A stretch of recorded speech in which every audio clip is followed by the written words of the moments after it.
go, mga ka-clear. Pag-aralan natin to, ha? Kasi, di ba, may sinabi kasi si SP Tito na hindi niya hayaan ma-aresto si Senator Bato if ever may warrant of arrest na. Okay, let's see. Pakinggan muna natin to.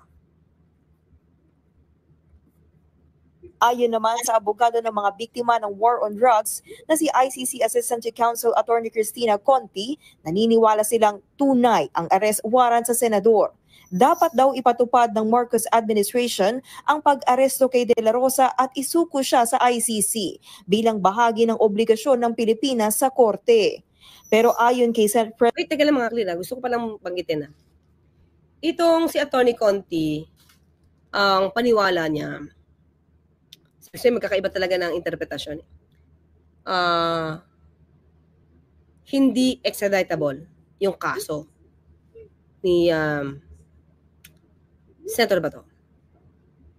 Kasi iba ang gamit sa extradition at iba ang gamit na batas sa ICC. At maraming nagsasabi na very clear sa ruling ng na lahat ng word doon sa procedure na ibinigay ng Supreme Court patungkol sa extradition, it's about requesting state. Requesting state. Sasabi ko na yung mga opinion, ayoko kasi magbigay ng opinion dito, mga clear. Pero tignan nyo na lang, pag very clear sa ruling ng Supreme Court na nakalagay na requesting state. At tingnan nyo rin yung sa RA 9851. Iba yung RA 9851. Iba yung description ng international court sa state. Pansinin nyo doon sa, especially section 17. May binanggit siya about the state and may binanggit siya about the international court. So, ang tanong ngayon, yung bang requesting state na very clear na describe or minention ng Supreme Court sa procedure ng extradition will apply to international court na hindi naman siya state. That's the big question. Kaya ang paniwala ni Atty. Conti, hindi siya applicable yung ruling na yon sa sitwasyon ni Senator Bato. Binanggit ko lang kung ano yung sinabi niya. But I will not give any comment on that. Okay? Nagka-camping na ba siya? Nandun na ba siya sa Senado? Tingin ko baka pag madinig niya to, umalis na siya sa Senado. Baka hindi na siya doon magtago. Okay? Yan. Tuloy natin to. Nakita niyo yung kay Tony Conti, no? Na ano ko naman, no? Napakita ko naman, napadinig ko, no? Tingnan natin konti. Sige. Sa korte, bilang bahagi ng obligasyon ng Pilipinas at isuko siya. Ito ang ginamit niya, mga clear, surrender. Hindi ginamit ni Atty. Conti ang word na to extradite. Yeah? So, ang ginagamit niya dito ngayon, mga clear, is Rome Statute and or RA 9851. Sa ICC bilang bahagi ng obligasyon ng Pilipinas sa korte. Pero ayon kay Senate President Tito Soto, hindi niya hahayaang may maarestong senador sa loob ng Senado bilang institutional courtesy sa senador. Pero ibang usapan na raw kung sa labas ng Senado, aarestuhin ang mangbabatas. Sakaling arestuhin nga si Senator De La Rosa, dadalhin siya sa ICC sa The Hague, the Netherlands, kung saan nakakulong ngayon si dating Pangulong Duterte. Sa ngayon, wala pang petsa ang confirmation of charges hearing ng dating Pangulo. Okay, mga kasi, di ba? Maliwanag yung sinabi ni SP Tito.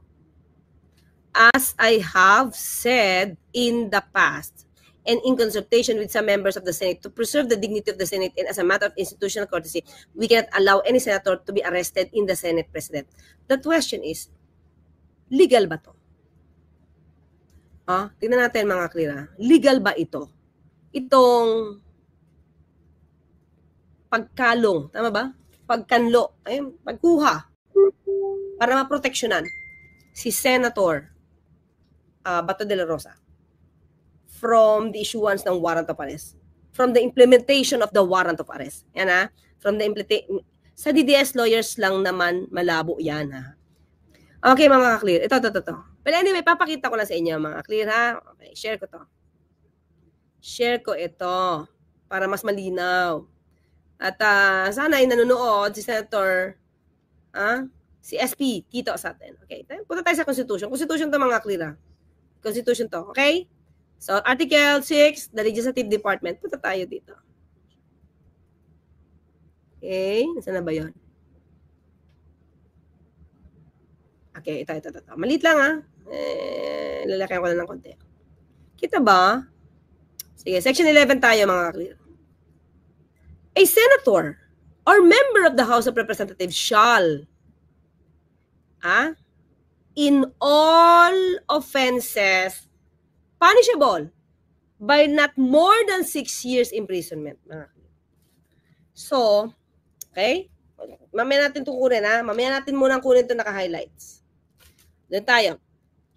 A senator or member of the House of Representatives shall be privileged from arrest. So, hindi pwede ma-arresto, Wag mo na ito dahil sa gitna, while the Congress is in session. Diba? No member shall be questioned nor be held liable in any other place for any speech or debate in Congress or in any committee thereof. Okay? So, hindi siya pwede makulong. Ito yun. Kung hindi siya pwedeng pa-aresto. Yan. Kasi kakalungin ng Senado or kaya ng House. Kung ang offense, na kinasasangkutan, ang penalty ay not more than 6 years imprisonment. Diba? So, kung ang kaso ay crime against humanity, definitely it's more than 6 years na imprisonment. So, hindi papasok ngayon itong Section 11. So, kahit may session pa yan, diba, pwede silang arestuin kahit nasa loob. Bakit? Kasi kapag hindi ito inalaw at kinandong, it will be against the Constitution. Diba? A senator or member of the House shall, in all offenses punishable by not more than 6 years imprisonment. So ito lang ang pwedeng hindi mo ipa-aresto. Not more than 6 years imprisonment. So pag more than na yan, mga ka-clear,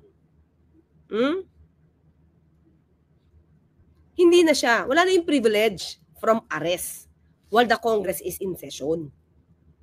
Diba?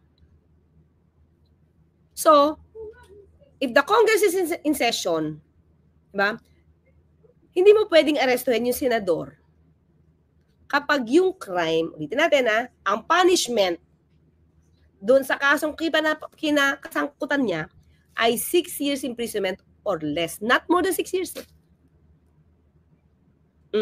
Paano yung crime against humanity? Diba? So, hindi siya papasok dito. So, pag nalaman ito, tingin ko, ni Senator Bato, na ganito pala. Baka hindi na siya. Kung hindi siya magpapahuli, Kung magtatago talaga siya, kung lang.